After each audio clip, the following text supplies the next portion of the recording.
Ahí tienes en las pantallas el título de la enseñanza. Pensar y hablar me hacen mejorar. Salmo 64, versículos 6 al 8. Dice así: maquinan injusticias y dicen, hemos tramado un plan perfecto. ¿Con qué trama uno planes o piensa planes? ¿Con los dedos?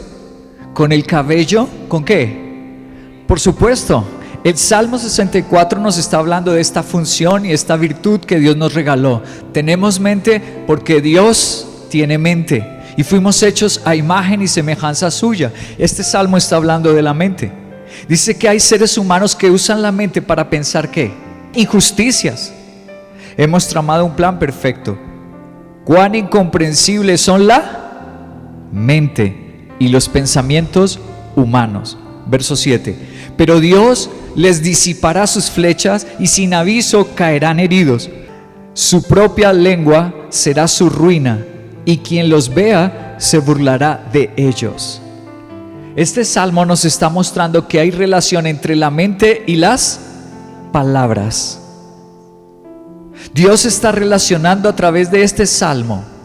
Está mostrando, hoy existe una especialidad en psiquiatría, la neurolingüística. ¿En qué consiste la relación que hay entre nuestros pensamientos, nuestra forma de razonar y las palabras que decimos? Resulta que tú y yo, aunque no estudiemos neurociencia, aunque no seamos neurólogos ni científicos, pero la palabra de Dios ya nos decía que tuviésemos cuidado porque hay una relación directa, lo que hablamos y lo que pensamos.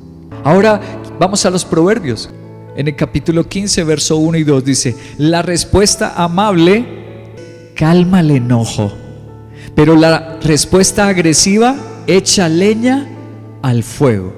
Verso 2: la lengua de los sabios, escucha, está relacionando otra vez Dios las palabras con la forma de pensar, sabiduría.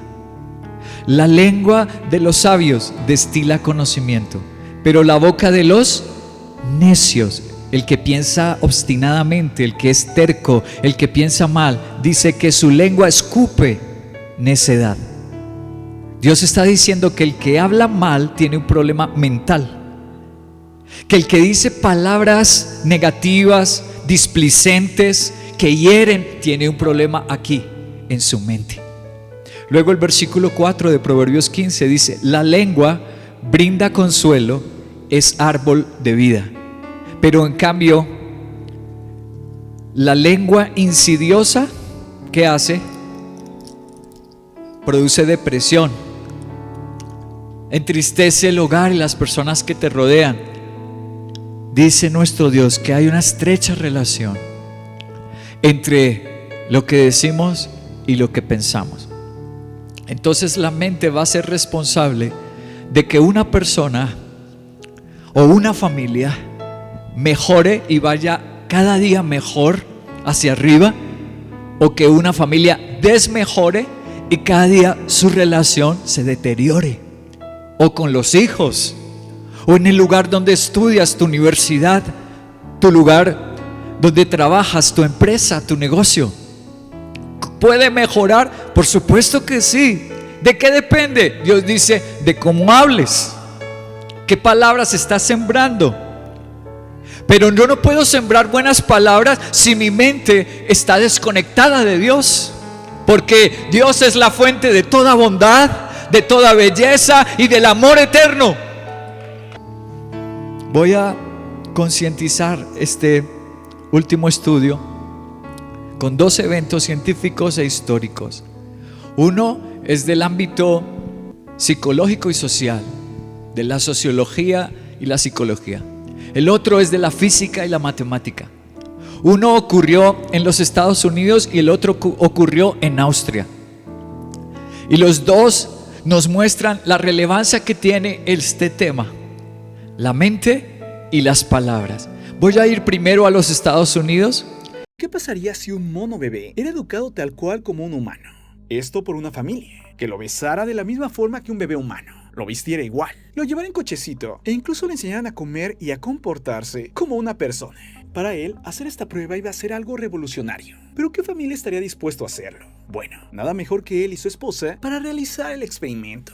Y es que su mujer estaba a punto de dar a luz. Esto incluso iba a ayudar, ya que así pueden educar al mono bebé y a su hijo verdadero de la misma manera. De esta forma pueden hacer una comparación directa y saber de una vez por todas si realmente en la educación eran más importantes los factores ambientales o los factores hereditarios. Y es que si el bebé mono era tratado igual y educado como un niño, y no se desarrollaba de la misma manera, eso significaba que sus instintos hereditarios eran los dominantes. Pero por el contrario, si el mono mostraba reacciones típicamente infantiles humanas, sería una prueba de la fuerza de los factores ambientales, es decir, de la educación. Es así que ya todo estaba dicho. Y aunque Luelle, la esposa de Kellogg, tenía muchas dudas e incluso no estaba de acuerdo con el proyecto, aún así terminó accediendo. De esta manera todo se preparó y por fin, el experimento comenzó. Ok. Comienzo del siglo XX. ¿Quién fue el autor de este experimento? Aquí van a ver su fotografía. Se llama el doctor Winthrop Niels Kellogg. Así es su nombre. Acababa de cursar su doctorado en la Universidad de Columbia, en los Estados Unidos. Y dijo, voy a hacer lo siguiente. La mayor influencia que tenemos para comportarnos, dijo él, es el ambiente, la cultura, los modales, no la genética. Lo voy a demostrar. Tomó un chimpancé, bebé, y tomó a su propio hijo, como lo observaron ahí en los videos son reales, porque era un estudio científico y estaban otros científicos apoyándole a hacer el experimento.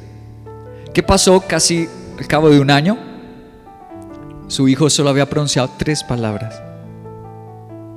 El mono estaba aprendiendo más conductas humanas, pero se estancó en un momento, el mono. No pudo aprender más cosas, su entrenamiento llegó al final, pero lo lesivo, lo dañino, lo sufrió el hijo. El hijo al final de su vida terminó quitándose la vida. Sufrió permanente daño aquí. ¿Por qué? Su hijo empezó a morder, su hijo empezó a gruñir y a buscar las cosas con violencia como lo hacía el mono.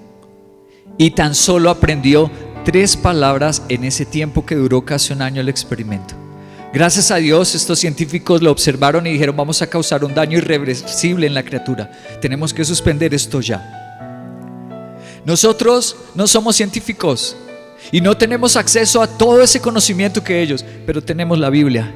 Que si yo no doy las palabras adecuadas a mis hijos, a mi casa, ¿yo cómo voy a construir una vida preciosa?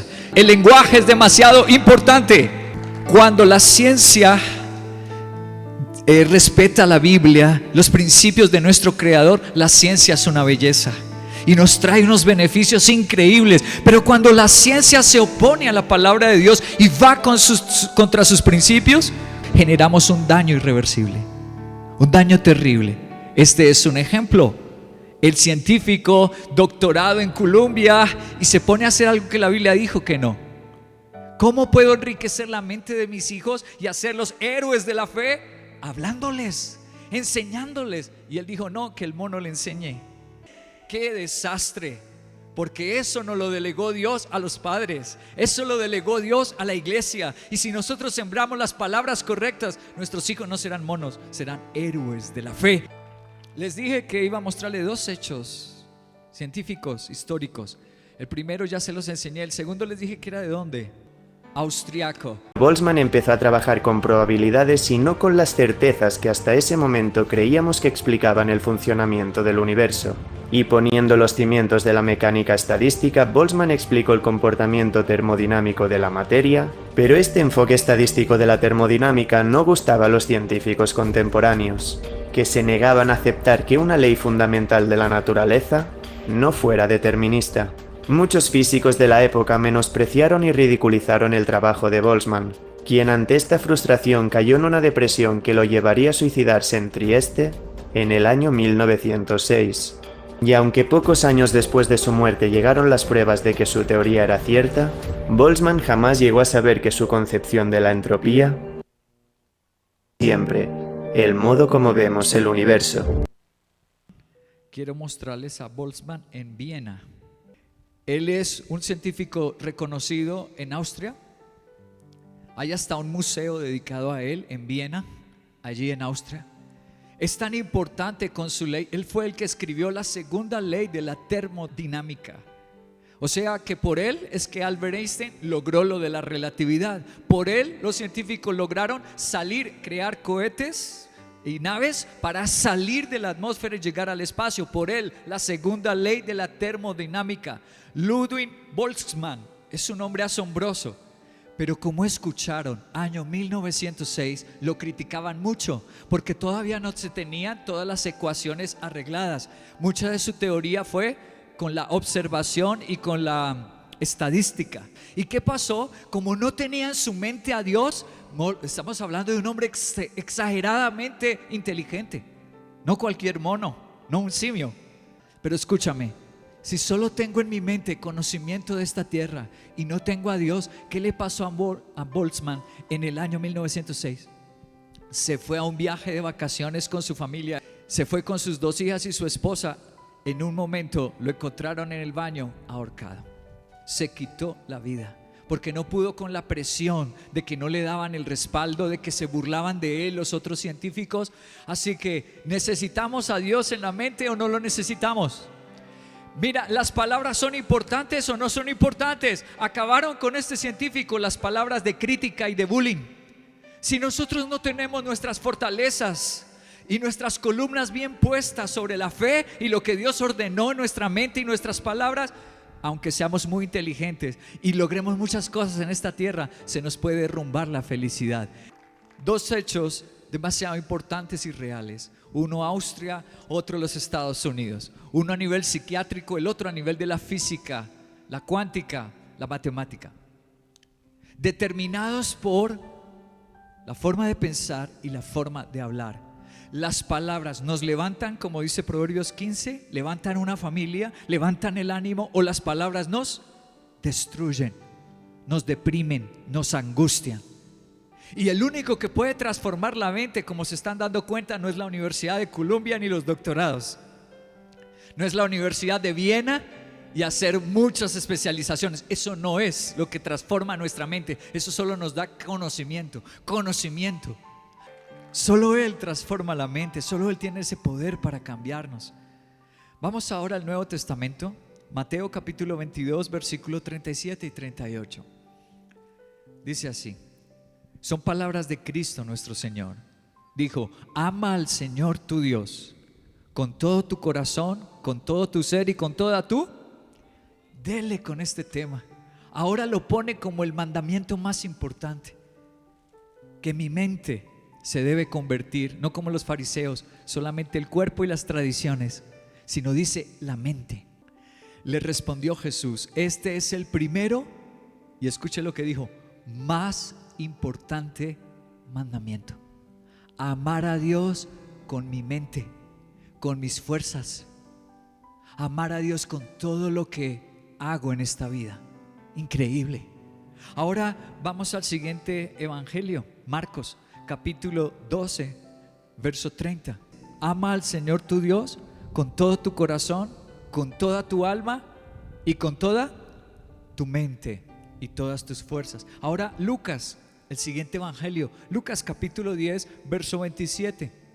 Como respuesta, el hombre citó, ama al Señor tu Dios con todo tu corazón, todo tu ser, tus fuerzas y con toda tu mente. Y ama a tu prójimo como a ti mismo. Todos los evangelios sinópticos, todos los evangelios que concuerdan, citaron este mismo mandamiento. Entonces viene la primera pregunta: ¿por qué la mente y las palabras están en los mandamientos más importantes? Jesús dijo que no habían mandamientos más importantes que amar a Dios con la mente, el alma, fuerzas y corazón, y amar al prójimo, que no había nada más importante. Mira al apóstol Santiago, su capítulo 1, verso 18 dice así: por su propia voluntad Dios nos hizo nacer de nuevo mediante la palabra de verdad, para que fuéramos los primeros y mejor fruto de su creación. ¿Por qué Dios se preocupa de mi mente y de mis palabras? Porque me quiere hacer el mejor.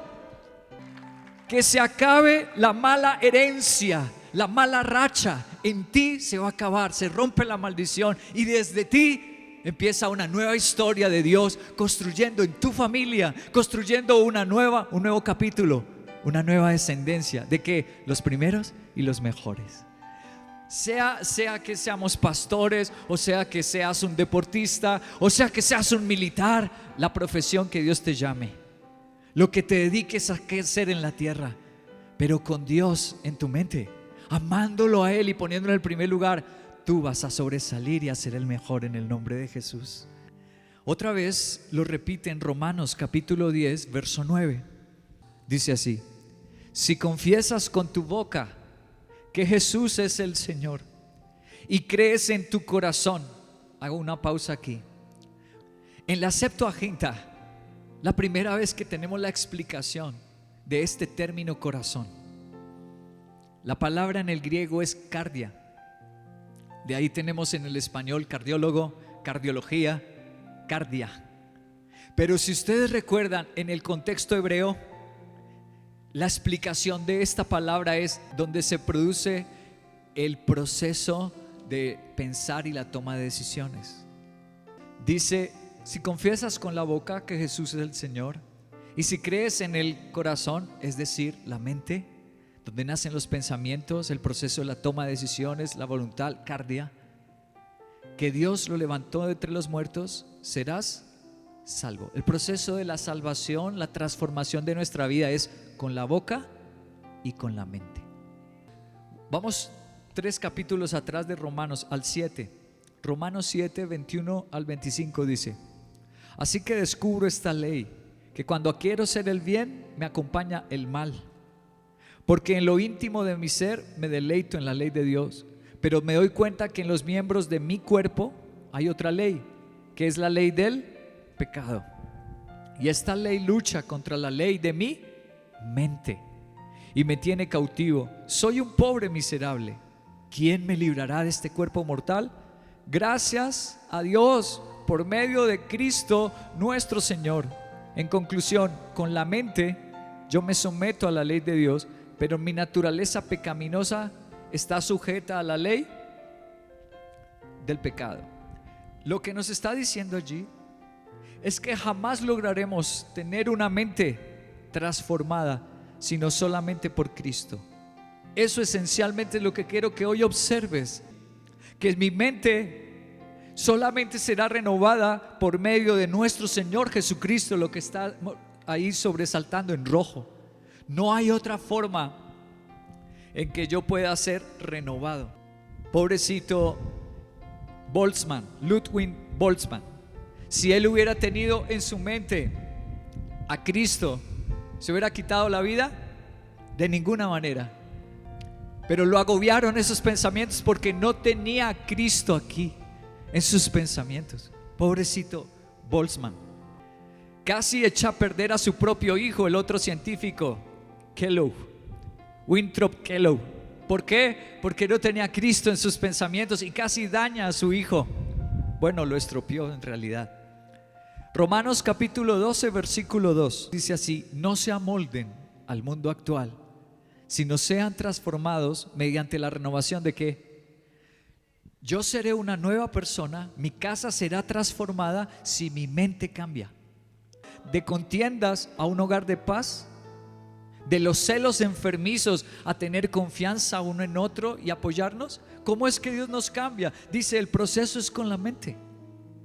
Si pones la palabra de Dios en tu mente, si oras la palabra de Dios, si ella empieza a regir tus decisiones. Si tú eres perezoso para leer la Biblia, no va a haber conversión. Yo quiero un nuevo hijo, yo quiero ser un nuevo padre. Tienes que disciplinar tu mente y llenarte de la Biblia. Termina diciendo el verso: así podrán comprobar. Si mi mente cambia, dice, así podré comprobar. ¿Qué podré comprobar? Que la voluntad de Dios es buena, perfecta y agradable. Para que Dios actúe, la mente tiene que ser territorio de Dios. La mente es como un aeropuerto no local, no de un pueblito pequeño, sino internacional. Le llegan un montón de pensamientos del enemigo, de Satanás, del mundo. ¿Y qué pasa si tú llegas a un aeropuerto internacional y no tiene seguridad, no tiene migración, no tiene perros, no tiene el ejército? ¿Qué pasa en ese aeropuerto? Wow, ¿quién iría a ese aeropuerto con sus hijos y los dejaría sueltos? Nadie.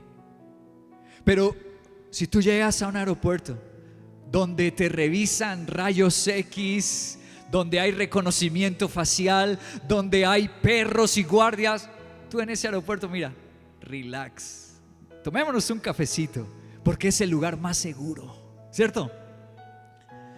Dios dice, si tú quieres comprobar lo bueno mío y para que puedas hablar cosas bellísimas, tú tienes que ponerle a esto, a tu aeropuerto, máxima seguridad.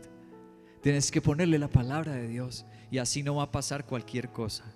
En este año me leí otro librito, se llama La generación dopamina, cómo encontrar el equilibrio en la era del goce desenfrenado.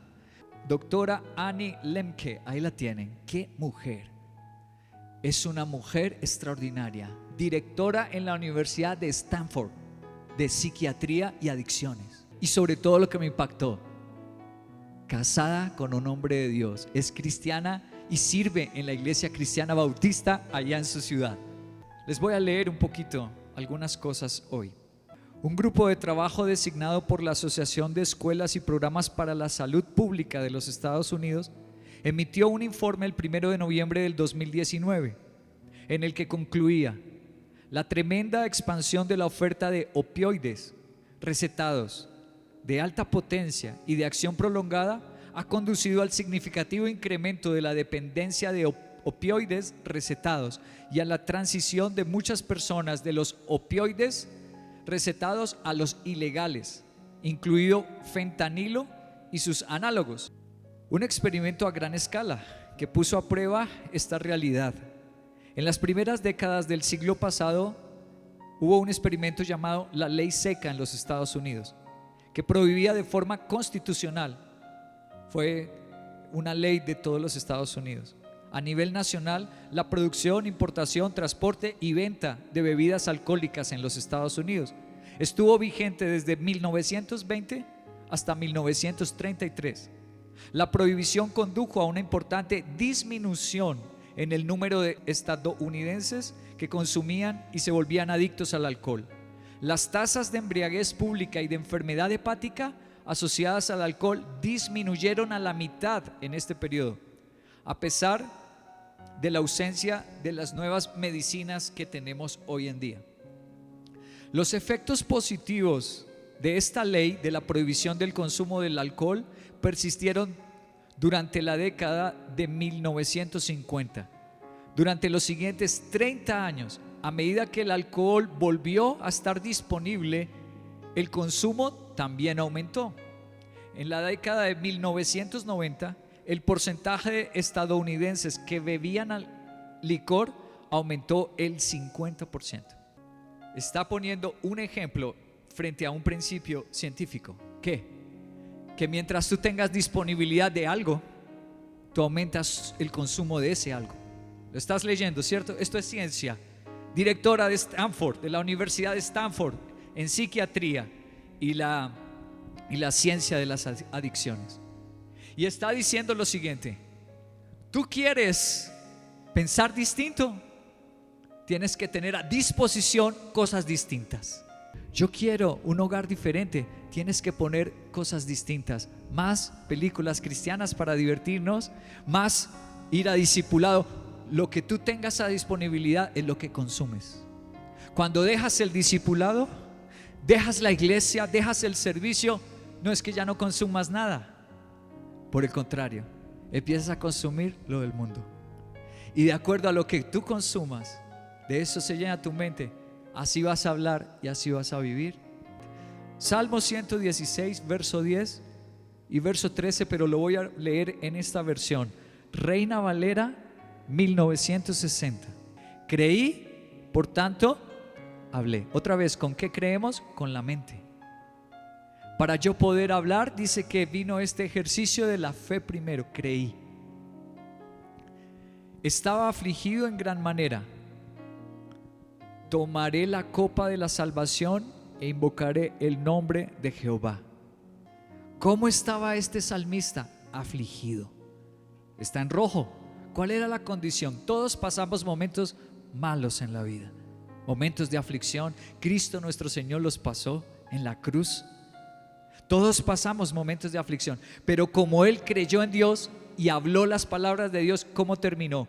Creyendo que la copa de salvación viene, y terminó alabando a nuestro Dios. ¿Si es importante cuidar la mente o no? De la mente salen las palabras, y por esas palabras me va a bendecir el Señor o me va a juzgar el Señor. De todas las palabras, dijo Jesús, que salen de mi boca, Él nos pedirá cuenta. Viene el siguiente principio: pensar y hablar. La palabra de Dios me super mejora. Eso es lo que nos está mostrando el Salmo 116. Cuando yo lleno mi mente de la palabra de Dios y hablo la palabra de Dios, aunque esté en aflicciones, yo voy a salir en victoria. Voy a ver este mismo principio, pero en 2 de Corintios, Nuevo Testamento, capítulo 4, versículo 13 y 17 dice lo mismo. Está escrito: creí, por eso hablé. Y con ese mismo espíritu de fe, también nosotros creemos y hablamos. Si yo tengo el Espíritu Santo de Dios, yo voy a pensar y yo voy a hablar diferente. Verso 17: pues los sufrimientos ligeros y efímeros que ahora padecemos producen una gloria eterna que vale muchísimo más que todo sufrimiento. ¿Quién piensa así? Como el versículo 17, que los sufrimientos van a terminar en gloria, en darle gloria a Dios. ¿Quién piensa así? Solo el que cree y tiene el espíritu de fe. ¿Lo ves en el verso 13? Solamente piensa eso, que del sufrimiento sale gloria, que de los problemas habrá triunfos y ganancia. Solamente piensa así el que tiene el espíritu de fe, el que tiene una mente nueva y habla palabras diferentes. Él dice que cada sufrimiento, dice a sus hijos: no, que me diagnosticaron esta enfermedad. Ya vas a ver lo que Cristo hace. ¿Recuerdan lo que le decía los padres a Nick Vujicic, que nació sin pies y sin brazos? ¿Recuerdan? Que le sembraron: tú vas a ser un héroe, tú vas a ser un héroe. Oye, increíble, ya se casó, ya tiene sus hijos, viaja por el mundo entero dando conferencias, sin pies, ni manos, ni brazos. Increíble. Voy a leer otro punto del libro. En la página 65 del libro menciona a otra mujer. Dice así: la neurocientífica Nora Volkow y sus colegas han demostrado que el consumo excesivo y prolongado de sustancias dopaminérgicas produce finalmente un estado de déficit de la dopamina. Cuando alguien consume algo mucho que le produce placer, dice ella que finalmente el placer se va a acabar. Esto es un estudio científico, lo que estamos leyendo. La autora de este libro, Anna Lamberket, hace una confesión y dice: yo fui adicta, pero no a las drogas y no al licor, a la literatura romántica. Empezó con las sagas de Crepúsculo y otras sagas de libros, y ella se volvió adicta. No dormía leyendo esas novelas, pero luego no le bastó, ya no le producía placer leerlas, entonces empezó con literatura erótica. Y al punto donde después de leer y leer y leer, pero cientos de libros, ella es una científica impresionante, y decía que ese vicio lo tuvo oculto, ya casada con sus hijos, en la iglesia, congregándose, y en las noches se metía a devorar los libros. Ya los descargaba, pues ya no compraba los libros porque los podía descargar en su tablet y los leía ahí, y se volvió adicta y ya no lo podía detener. Y de pronto llegó un punto donde dejó de sentir placer. A pesar de que los leía, los volvía a releer, ya no sentía placer. Porque cuando tú consumes mucho algo, la dopamina se te va a acabar, ya no la vas a producir. En los aproximadamente 2 años en los que consumí novelas románticas, está hablando la autora, de forma compulsiva, llegué a un punto en el que no podía encontrar un libro que me hiciera disfrutar. Era como si mi centro del placer de la lectura de novelas se hubiera quemado, y ningún libro podía revivirlo. La paradoja es que la búsqueda del placer por sí mismo conduce a la anedonia. La palabra an es sin, hedonia de placer, de hedonismo, anedonia. Es la incapacidad de experimentar placer de cualquier tipo. La lectura siempre había sido mi principal fuente de placer y de evasión, por lo que entré en shock y una pena cuando dejó de funcionar en mí. Incluso entonces me fue difícil abandonar esas lecturas. Mis pacientes con adicciones describen cómo llegan a un punto en el que su droga deja de funcionar para ellos. Ya no consiguen colocarse en absoluto. Sin embargo, si no toman esa droga, se sienten desgraciados. Los síntomas universales de la abstinencia de cualquier sustancia adictiva son: te empiezas a sentir ansioso, 2, irritable y 3, el insomnio. Un equilibrio placer y dolor inclinado hacia el lado del dolor es lo que lleva a las personas a recaer.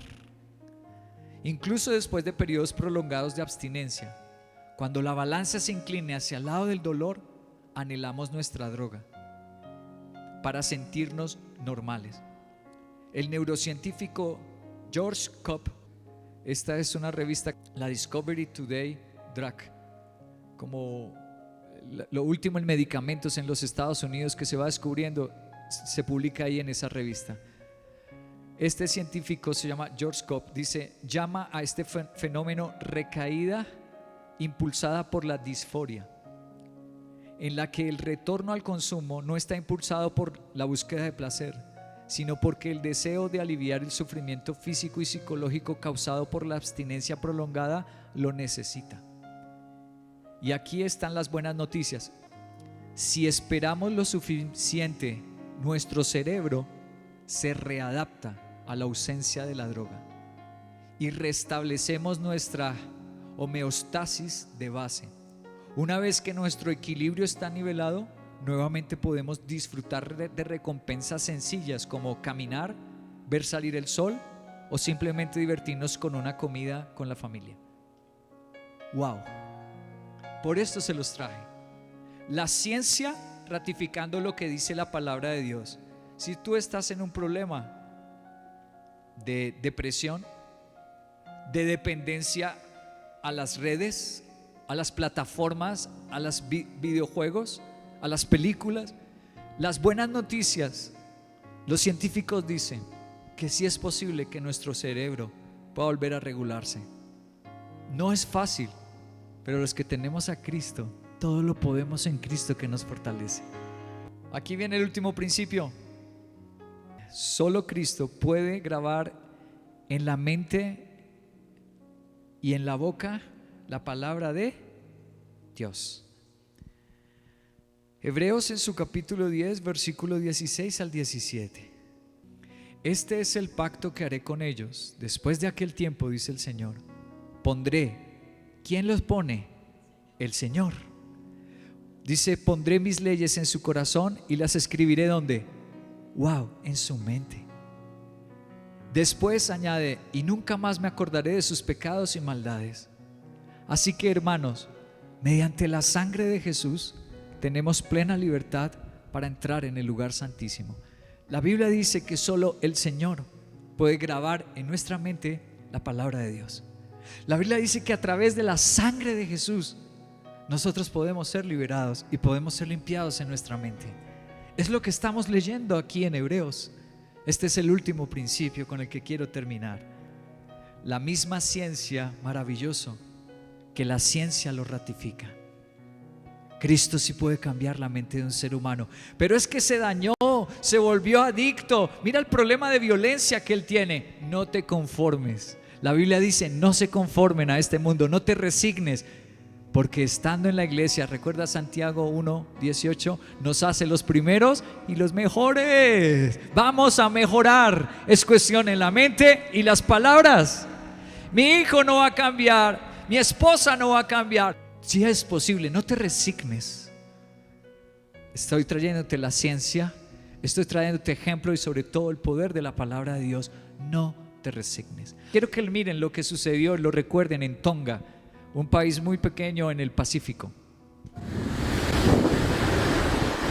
El Servicio Geológico de Tonga difundió imágenes de la erupción de un volcán submarino que prácticamente aisló al país insular del resto del mundo. Mientras tanto, los países vecinos y las agencias internacionales siguen evaluando la magnitud de los daños en este territorio en el que viven 100.000 personas.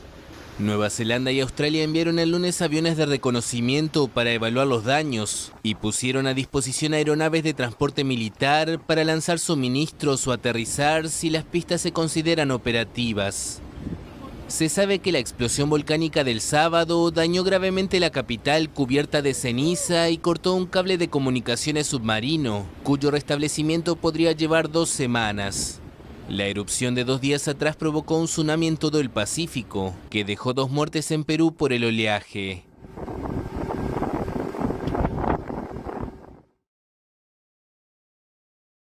Mira el tamaño de la explosión frente al planeta Tierra. Qué impresionante el tamaño de la erupción, de la explosión. Ahora, si ustedes recuerdan, mira, ahí tenemos por ejemplo la BBC News. El diario Vasco dice, la erupción de Tonga fue más potente que la bomba de Hiroshima, según la NASA. El diario Vasco dice, la explosión del volcán de Tonga, 1000 veces más potente que la bomba atómica. Ahora, ¿cuántas muertes? La primera bomba que 1945, más de 70.000 personas murieron al instante. Luego vino la de Nagasaki y más de 30.000 personas. Lo que dicen los científicos es que esta explosión fue miles de veces más poderosa. ¿Cuántas personas iba a matar? Si la bomba atómica mató 70.000, más de 70.000, ¿cuántas creen que iban a matar? ¿Cuántos habitantes tenía Hiroshima en 1945 cuando lanzó la bomba atómica Estados Unidos? Tenía 300.000 habitantes, mató 1/4 parte de toda la población de Hiroshima. ¿Cuántos creen que iba a matar en Tonga? Si era miles de veces más que la bomba atómica, la iba a acabar. Les conté que a final del siglo XIX, 1800 algo, llegaron los misioneros, principalmente la iglesia metodista, la iglesia cristiana metodista, y la isla se convirtió porque el rey es una de los pocos lugares del mundo donde aún quedan monarquías, reyes. Esa foto es de hace 7 años. Está la reina viva, la reina de Inglaterra. La observan a la izquierda en el diario El Mundo. Al lado del izquierdo está la reina de Inglaterra. Fue el momento donde subió, porque el anterior rey murió y surgió el siguiente, fue coronado. Se llama, ahí está en el título, Tupou VI. Él es el actual rey de Tonga. Ven al lado derecho en el diario español En El País, lo ven ahí, está siendo coronado. Quien lo corona es un pastor, es el pastor de la iglesia cristiana metodista de Australia, el que fue a la ceremonia y le puso la corona. Qué impresionante fue el tsunami que se produjo por la explosión. Llegó hasta el Perú y mató a 2 personas. Pero yo les dije que ¿cuántas personas creen que habían muerto en Tonga? 3 personas. La bomba de Hiroshima mató 70.000. Tiene 1000 veces más de poder. Lo impresionante es esto. Aquí hay algunos registros. El discurso que se dio el rey para alentar a todos a ayunar y orar, a pedirle perdón a Dios, que todo el país había pecado y que Dios lo protegiera. Ustedes recuerdan que ya no podían escapar. Fue muy encima porque esto no fue tan predecible, el estallido. Ya no podían escapar. Entonces salió el rey por televisión nacional diciéndole a los tonganos: tenemos que arrepentirnos. Las nuevas generaciones se han olvidado de Dios. Ahora son celulares, plataformas. Debemos pedirle perdón a Dios porque esta nación es cristiana. Así que, como Nínive, proclamemos ayuno para que Dios nos perdone y nos salve. Y solo 3 personas murieron. ¿Sabes qué encontré? En un portal en inglés encontré el discurso. Aquí está en español. Dice así: no solemos escuchar a nuestros líderes políticos hacer referencia a Dios o la Biblia, pero a raíz del reciente desastre natural en su país, eso es exactamente lo que hizo su majestad el rey Tupou VI. En su discurso a la nación, el rey Topú instó a su pueblo a mantenerse fuerte en la fe, a confiar en que Jesús estaba cerca de su momento de angustia. Y comenzó el discurso citando el Salmo 36, versos 5 y 7, diciendo que a pesar de que Tonga había quedado vulnerable a un desastre natural, la gente podía estar renovada en Dios porque Él es su refugio y su fuerza. ¿Qué más dice?